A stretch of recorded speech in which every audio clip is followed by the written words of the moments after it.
November 1944. A small French village. One American soldier, alone, facing impossible odds. His company is pinned under relentless machine gun fire, men falling with every step. Staff Sergeant Junior J. Spurer doesn't wait for orders. He moves where no one expects. Armed with a bar, a few grenades, and unshakable courage, he strikes from the shadows, turning the tide of battle with every shot. The Germans never saw him coming. Every corner hides danger. Every building could be his last. This is the story of a one-man assault that shocked the enemy and changed the fight forever. At 2 p.m. on November 13, 1944, Staff Sergeant Junior J. Spurer pressed himself into a muddy ditch just east of Caen, France. Ahead, Company G was preparing for an attack that seemed almost doomed from the start. At just 22 years old, with 17 months of grueling combat and 2 Purple Hearts already, Spurer had seen enough to know how deadly the next few hours could be. The Germans had turned the village into a fortress, machine gun nests covering every eastern approach. The 35th Infantry Division had been hammering at these defenses for 6 relentless days, losing ground and men in inches. In the past 72 hours alone, the 134th Regiment had lost 43 soldiers attempting the same kind of fortified village assault. The village sat atop a gentle rise, stone buildings lining narrow streets. A perfect fortress for defenders. Spurer knew the danger well. From his time in the Pacific to the battlefields of France, he had learned one key truth. Squad leaders followed orders, but company runners operated with freedom. Demoted from a potential squad leader due to his independent streak, the army had unwittingly handed him exactly what he needed, complete autonomy to act alone. Through the morning fog, he carefully studied the German positions. Company G would be charging straight into pre-aimed fire. Machine guns were trained on the eastern approach, and mortars covered every predictable route. The Germans had faced this scenario countless times. They understood how Americans fought, where they would strike, and exactly where to aim. Spurer, battle-hardened from campaigns in New Guinea against the Japanese, knew the cost of predictable attacks. Soldiers died when they followed the obvious path. The enemy expected a straightforward assault. Hit from the east because the company advanced from the east. Stick with the squad because that's what soldiers did. Fall in the same exposed positions as everyone else. But Spurer wasn't like everyone else. As a company runner, tasked with carrying messages across the battlefield, his movements were unmonitored. He could act entirely on his own. No one questioned Spurer's independent movements. His role demanded initiative, and the army had little patience for soldiers who waited for permission at every step. The Browning automatic rifle weighed 19 pounds on his shoulder. Heavy, slower than a standard rifle, but packed a level of firepower most infantrymen never handled. Spurer was an expert with it. He knew its effective range, how many rounds he could fire before the barrel overheated, and how to make each shot count. Company G's assault was set to begin at 3 p.m., exactly 1 hour away. The Germans would anticipate the attack from the east, just as they always had. The Germans had positioned their heaviest weapons to dominate the eastern approach, mortars carefully zeroed on every predictable path. From their perspective, they had done everything right to repel a standard American infantry assault. But Spurer's eyes scanned the western side of the village.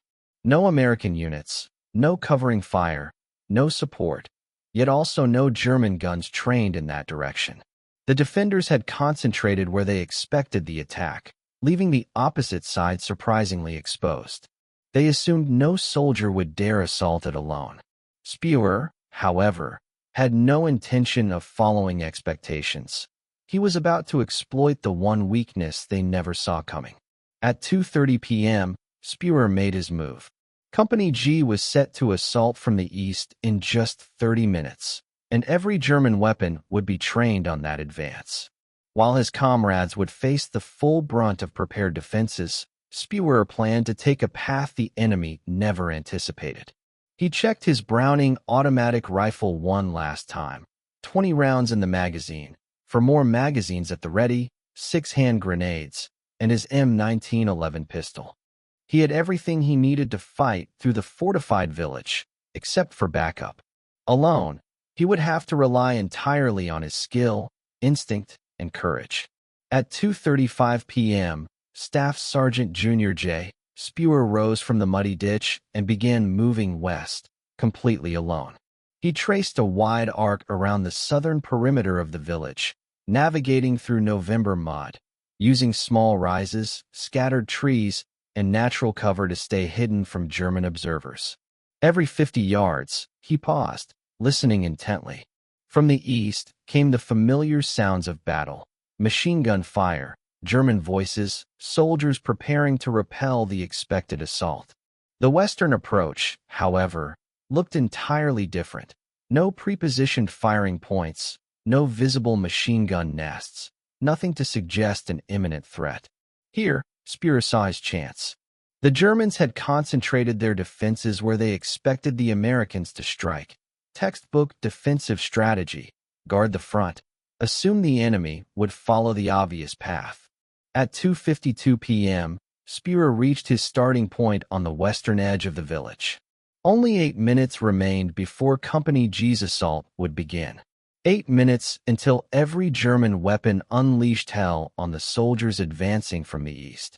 8 minutes until he would be entirely alone, deep in enemy territory, with no support, no reinforcements, and no way to call for help. The clock was ticking, and there was no margin for error. The first building on the western edge stood just 30 yards away. Stone construction, 2 stories, windows facing his direction, but it appeared empty, or at least occupied by Germans who weren't expecting trouble from this side. Spurer chambered a round in his bar and began moving forward. At 2:59 p.m., he heard Company G's assault erupt. Artillery barges, rifle fire, and the unmistakable roar of German machine guns targeting the eastern approach. Every defender's attention shifted eastward. The western side was unguarded. Seizing the moment, Spurer closed the final 20 yards to the first building, ready to strike where the enemy least expected him. At exactly 3 p.m., Spurer reached the door as the eastern battle reached a deafening peak. The door was unlocked. He pushed it open and slipped inside. 3 German soldiers stood near the eastern windows, rifles at the ready but pointed at nothing immediate, their attention fixed on the chaos outside. None noticed Spurer entering from the direction no one was guarding. In an instant, the bar roared to life. 19 pounds of firepower unleashing 20 rounds in under 3 seconds. The surprise was total, and the outcome deadly. All 3 Germans went down before they could even react. In the first minute of his solo assault, Spurer had eliminated 3 enemy soldiers, without a single shot fired in his direction. The element of surprise was flawless. But a new danger emerged. The bar's unmistakable roar was unlike any German weapon, and anyone nearby would hear it. They would realize an American had infiltrated the western side of the village. The focus would shift from east to him. Acting quickly, Spurer ejected the partially spent magazine and loaded a fresh one, 20 rounds ready, with 3 more magazines still in reserve. He counted his ammo, 80 rounds in total. Enough to fight through the village if every shot counted and the Germans didn't regroup around him. But if they realized a lone American was striking from the west, it might not be enough. Scanning the fallen soldiers, he grabbed what he could use, a Walther pistol and several stick grenades. The 2 Mauser rifles were useless, ammunition incompatible with his bar or M1911. Through the eastern windows, Spurer watched Company G struggle under a withering hail of fire. Just as he had predicted, the Germans were dominating. Prepared positions, overlapping fields of fire, everything was working exactly as they intended. At 3:03 p.m., Spurer heard the unmistakable sound of boots on cobblestone. German voices, close. Someone was moving to investigate the gunfire. He had roughly 15 seconds before enemy soldiers reached his position in a building with only one exit. Spurer pressed himself against the stone wall, bar trained on the doorway. The voices grew louder, and judging by the footsteps, at least 4 soldiers were approaching. The first German stepped into the doorway. Without hesitation, Spurer fired a precise 3-round burst from just 5 feet away, cutting down the immediate threat before the others could react. The first soldier dropped instantly. The second German began to raise his rifle. Another burst from Spurer ended him before he could fire. The third and fourth soldiers dove for cover, momentarily stunned. Spurer had roughly 10 seconds before they could regroup and return accurate fire. Quickly, he grabbed 2 stick grenades from the fallen men and moved to the window. The 2 surviving Germans had taken cover behind a low stone wall, 15 yards away, a sound tactical choice, but poorly timed. Spurer pulled the pin on the first grenade and hurled it. For seconds later, the explosion killed one and severely wounded the other, neutralizing the immediate threat. In just 4 minutes, Spurer had taken down 5 enemy soldiers, but the grenades had a consequence. The Germans now knew Americans were attacking from the west, and the tactical advantage of surprise was gone. From this moment, every soldier in the village would be searching for him. Moving quickly, Spurer entered the next building. Across the street, a door opened and 2 German soldiers stepped out, rifles at the ready. Spurer fired his bar from the hip. Both went down instantly. 7 enemy soldiers eliminated. His magazine clicked empty. Without pause, he loaded his third, 40 rounds still at his disposal. Only 2 magazines remained. The street ahead curved toward the village center, flanked by stone buildings, perfect terrain for an ambush. Every doorway could conceal enemy soldiers, every window a sniper's perch, every corner a potential machine gun nest. Spurer had no squad, no supporting fire, and no way to call for backup if he got pinned down. At 3:09 p.m., he reached the curve. A German MG-42 position dominated the next intersection, 3 soldiers manning the gun, fully trained on the eastern assault. Their backs were turned to him, completely unaware that danger was approaching from the west. The MG-42 barked relentlessly, sending belt after belt of ammunition into American positions 200 yards away. Spurer aimed carefully, firing single controlled shots from his bar, 3 rounds, 3 soldiers down. The machine gun fell silent. But now every German in the vicinity could pinpoint his location. They knew he was alone, and that they outnumbered him at least 20-1. Acting quickly, Spurer grabbed a Walther pistol and spare magazines from the fallen soldiers. Chambered in 9mm, compatible with some American weapons and holding 8 rounds, it provided a crucial backup if his bar ran dry. Spurer added more stick grenades to his belt, 4 now, each one capable of doing the work of several rifle rounds in close quarters. Across the village, Company G's assault had ground to a halt, pinned by relentless machine gun fire in the open. He could hear American voices crying for medics as the Germans maintained control. Every advantage was theirs: superior positions, prepared fields of fire, and disciplined execution. At 3:12 p.m., Spurer caught the sound of German commands behind him. Precise, tactical language. Someone was coordinating a response, and the net was beginning to close. The Germans had realized a lone American had breached their western defenses and were diverting troops from the eastern side to deal with him. That meant fewer guns firing on Company G. His solo assault was working exactly as planned. Spurer quickly checked his ammunition: 12 rounds in the bar, 20 in the final magazine, 32 rounds total, plus the Walther pistol and 4 grenades. Enough to keep fighting, maybe, but probably not enough to survive what was coming next. German voices now surrounded him from 3 directions, closing in with every passing second. The closest German voices came from just 30 yards to the north. Spurer slipped south into a narrow alley, barely 4 feet wide, shadowed by the late afternoon sun. The alley led to a small courtyard tucked behind the main street. No Germans were in sight yet, but he could hear them coordinating movements throughout the village. At 3:15 p.m., 3 soldiers appeared at the far end of the courtyard, methodically sweeping building to building, a standard clearing procedure. They expected to find a hidden American soldier. What they didn't expect was him already waiting, ready to strike. They had no idea he was standing in the alley, silently watching. Spurer allowed them to advance 15 feet into the courtyard before opening fire with his bar on semi-automatic. 3 rounds, 3 targets. Each soldier dropped before he could react. 10 Germans were down. His bar magazine emptied, and he quickly loaded his 4th and final magazine, 20 rounds remaining. Beyond this, the heavy weapon would be little more than a 20-pound club. Moving through the courtyard, he scavenged the fallen, 2 Mauser carbine rifles and an MP-40 submachine gun, chambered in 9mm with a 32-round magazine. The MP-40 gave him exactly the firepower needed for brutal close-quarters combat. He slung the MP-40 over his shoulder and grabbed 3 spare magazines, 96 extra rounds of insurance. The Mauser rifles were useless to him, but not useless to the enemy.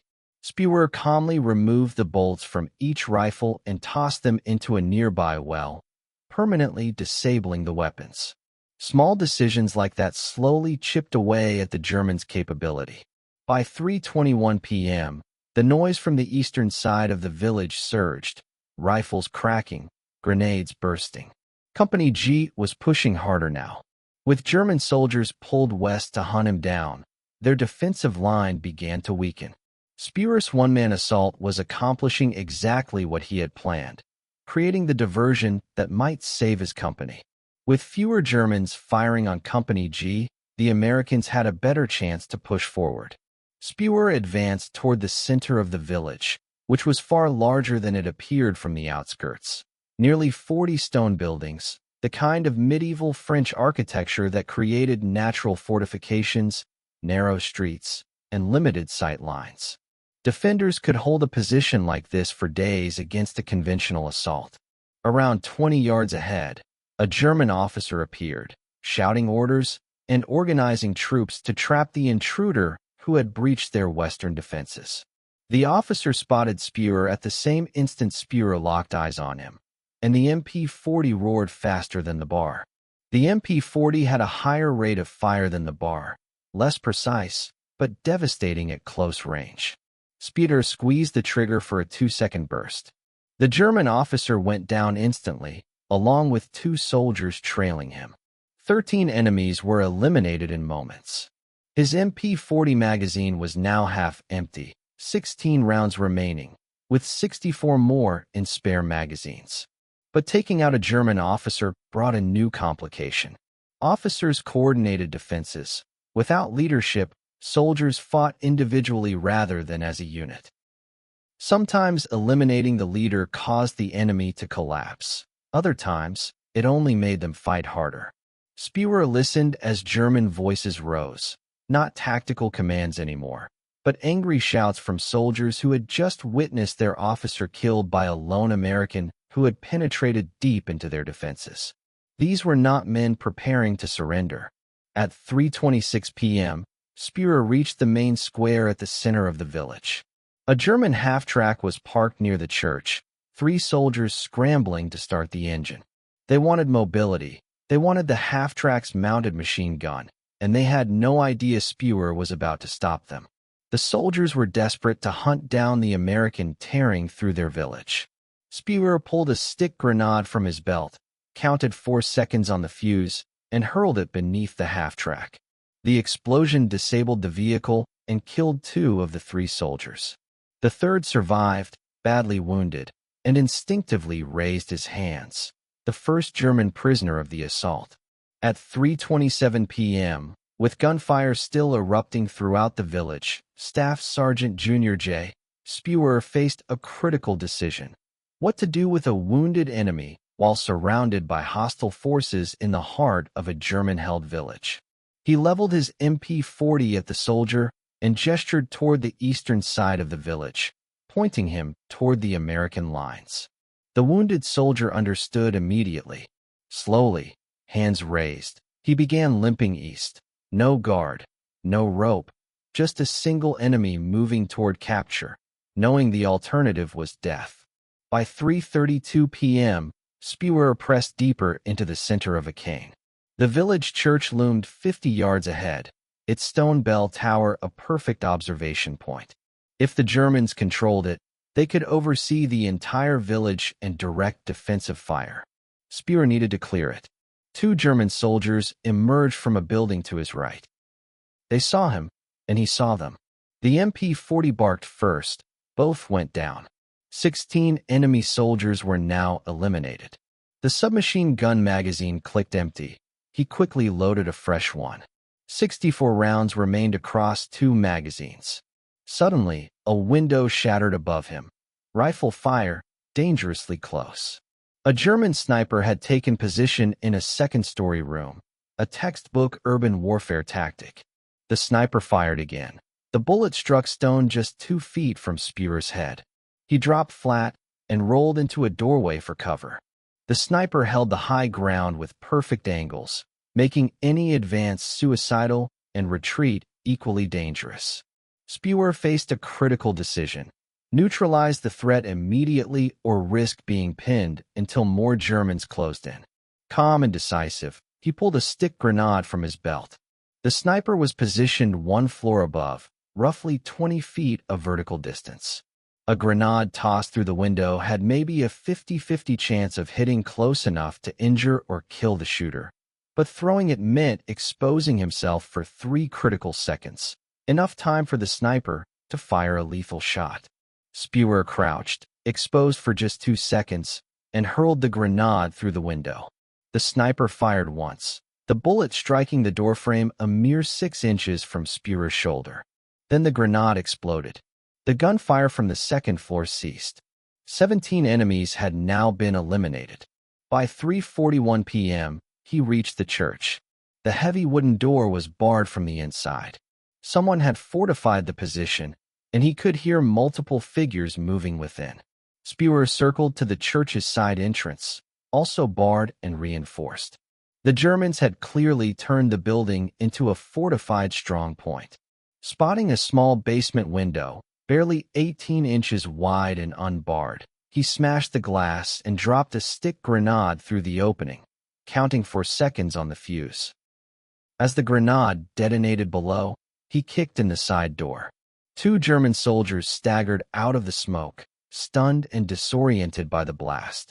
Spurer raised his MP-40, but both immediately raised their hands. Unarmed, fully surrendering.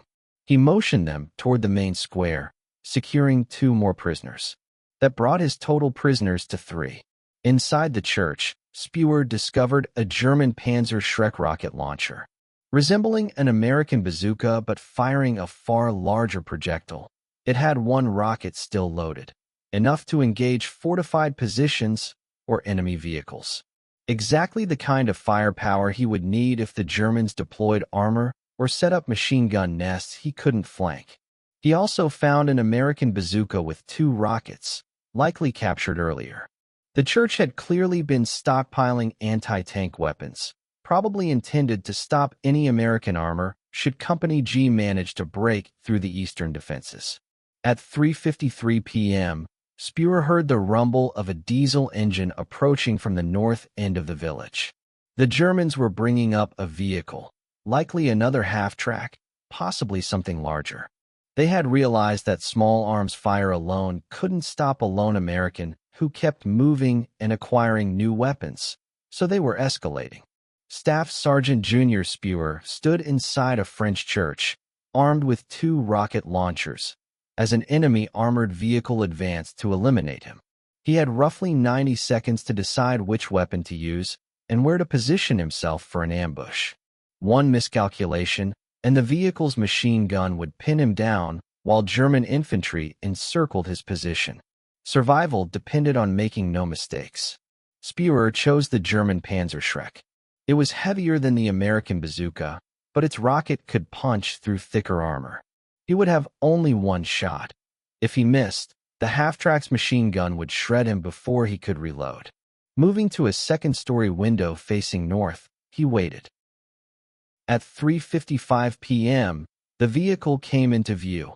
A German SD, KFC, half-track with an MG42 mounted on top and 4 soldiers riding in the back. It rolled cautiously through the narrow street, searching. They knew an American was somewhere nearby. They were hunting. Spurer steadied the launcher and aimed for the engine compartment, center mass at 50 yards.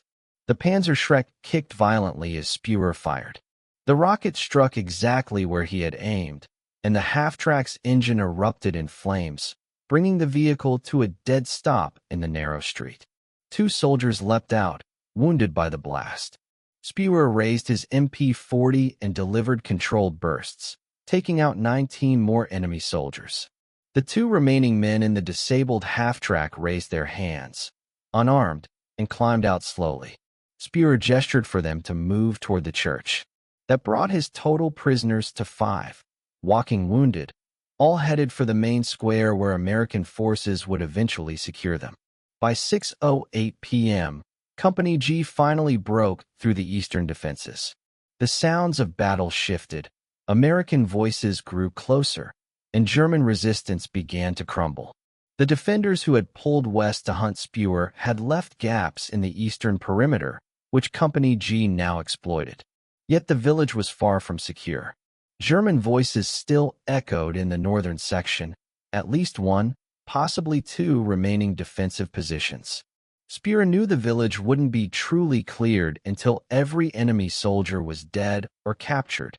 He reloaded his MP40 with the last magazine, 32 rounds. After that, he would be down to his Walther pistol and the remaining grenades. Spurer moved north through streets scarred by his hour-long assault, disabled vehicles, fallen German soldiers, and scattered weapons marking the path of a lone American tearing through a fortified village. By 4:15 p.m., he reached the final German stronghold, a reinforced house at the northern edge of a cane. 3 soldiers were visible through the windows, manning a machine gun position that dominated the northern approach.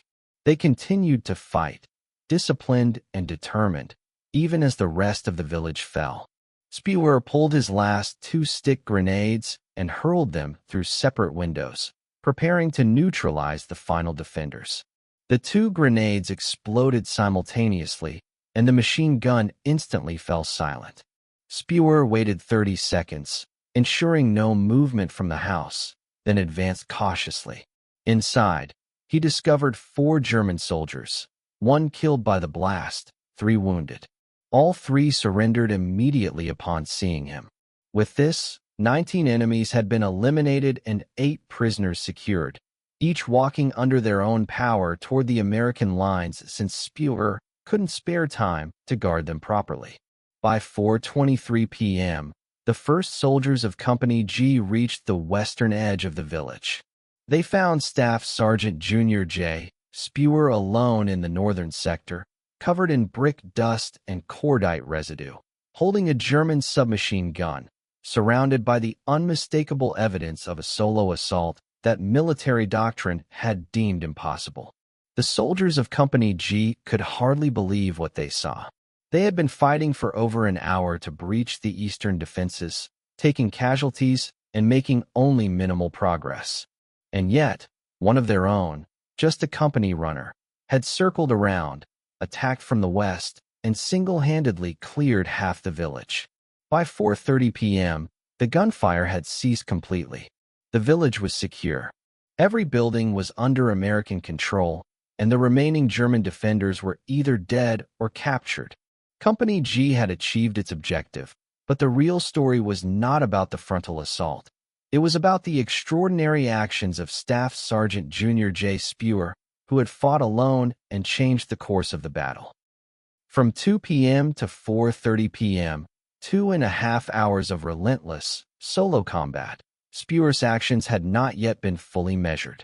The official tally took 3 additional hours as American soldiers moved through the village, building by building, counting the dead, collecting prisoners, and cataloging captured weapons. Every structure Spurer had entered bore the unmistakable signs of intense combat: spent shell casings, blood, and fallen defenders. By 7 p.m., the battalion intelligence officer finalized the assessment. 1 German officer killed, 24 enlisted soldiers killed, 2 officers captured, and 2 enlisted soldiers captured. The numbers underscored the staggering impact of a single soldier operating alone. All of it was confirmed through unit records and prisoner interrogations. In just 2.5 hours, 1 American soldier had eliminated 25 enemies and captured 4 more, all while fighting completely alone. The battalion intelligence officer asked Spurer to walk him through the assault, retracing the route and explaining the tactics he had employed. Spurer pointed out the Western approach, described how he had circled while Company G attacked from the east, and detailed the first building with 3 Germans at the windows and the bar on automatic. He showed where he had taken the German submachine gun, discovered the rocket launchers in the church, and destroyed the halftrack with the Panzerschreck. Every position, every decision, every critical moment where a single mistake could have meant death. The intelligence officer kept repeating the same question. Why did you attack alone? Why not wait for support? Why risk a solo assault on a fortified village? The questions came quickly, but Spurer's answer was straightforward. Company G was pinned and taking heavy losses on the eastern approach. Someone had to change the tactical situation, and as a company runner, he could move independently. So he did. That night, the story of the Akane assault spread through the 35th Infantry Division. Soldiers began calling him the one-man army, not in jest, but as a statement of fact. One soldier had accomplished what an entire platoon struggled to achieve, clearing a fortified German village through sheer initiative and fearless aggression. And this was far from Spurer's first extraordinary combat action. Just 2 months earlier, on September 16th near Le Saint-Christophe, Spurer had earned the Distinguished Service Cross. Under heavy fire, he mounted a tank destroyer and used the .50 caliber machine gun to suppress German positions, eliminating over 12 enemy soldiers and capturing 22 prisoners. He then personally destroyed 2 fortified bunkers with grenades and rifle fire. The army had in its ranks a soldier who repeatedly carried out seemingly impossible actions, someone who could fight more effectively alone than most men could with full squad support, turning near-suicidal tactical situations into victories through relentless aggression and a refusal to be constrained by conventional limitations. By 10 p.m. on November 13th, Battalion Command had begun drafting the recommendation for the Medal of Honor. The citation would detail the attack on Akane, the daring solo assault from the west, 2.5 hours of relentless combat, 25 enemies killed, 4 captured, all accomplished by a single staff sergeant wielding a Browning automatic rifle and demonstrating the tactical insight to exploit German defensive assumptions. The medal would not be presented until March 6, 1945, when General William H. Simpson, commander of the 9th United States Army, would pin it on Spurer's uniform during a ceremony in front of the entire division. But everyone in the 35th Infantry Division already knew that Spurer had accomplished something extraordinary, an assault on a fortified position carried out solo, succeeding through surprise, relentless aggression, and complete disregard for his own safety. He would later receive a second Purple Heart during the Battle of the Bulge, and 1 month after Akane, continue fighting with the 35th Division through Germany. He survived the war, yet November 13, 1944, in Akane, France, remained his most legendary action, the day a single American soldier attacked an entire German-held village alone and emerged victorious. Even so, the official Medal of Honor citation could never fully capture everything that had happened during those 2.5 hours. The tactical decisions made in seconds, the improvisation with captured weapons, the absolute refusal to retreat even when completely surrounded, those details belonged to Spurer alone, and he rarely spoke of them. The Medal of Honor citation employed careful military language, conspicuous gallantry, intrepidity at the risk of life, actions above and beyond the call of duty. Yet the words could never truly capture the reality of what he accomplished. One soldier, one village, 2.5 hours that redefined the Army's understanding of individual initiative in combat. When Spurer returned home to Bluefield, West Virginia, after the war, 30,000 people lined the streets, the entire town coming out to honor their Medal of Honor recipient. The boy who had quit school in 7th grade to help his family. The soldier who had mistakenly filled out his enlistment paperwork and became Junior J. Spurer instead of James I Spurer Jr., the man who had proven that tactical doctrine had limits and that individual soldiers could surpass them. Yet peacetime proved far more difficult than combat for Spurer. The discipline that had never fully suited him in the Army became impossible to manage in civilian life. The aggression that had made him unstoppable in a cane found no outlet in West Virginia. He struggled. He tried business. He tried professional baseball. Nothing provided the same clarity, focus, or sense of purpose that solo combat once had. He re-enlisted in 1947. The Army promoted him to technical sergeant and assigned him to recruiting duty. Yet the alcohol problems that had caused discipline issues during the war only worsened. By 1950, he had been demoted to private. During the Korean War, he deserted his post, and in 1951, the Army chose to grant him an honorable discharge rather than court-martial him, a Medal of Honor recipient. Spurer lived another 33 years, marked by struggles and run-ins with the law. He served time in jail, and at one point, he even pawned his Medal of Honor to cover a bar tab. The medal disappeared, and many assumed it was lost forever. The decorated war hero became, in the end, another veteran haunted by the demons that combat had forged and civilian life could not heal. He passed away on February 25, 1984, at the age of 61. His Medal of Honor remained missing, along with his other awards. The tangible evidence of his extraordinary actions at a cane seemed lost with him.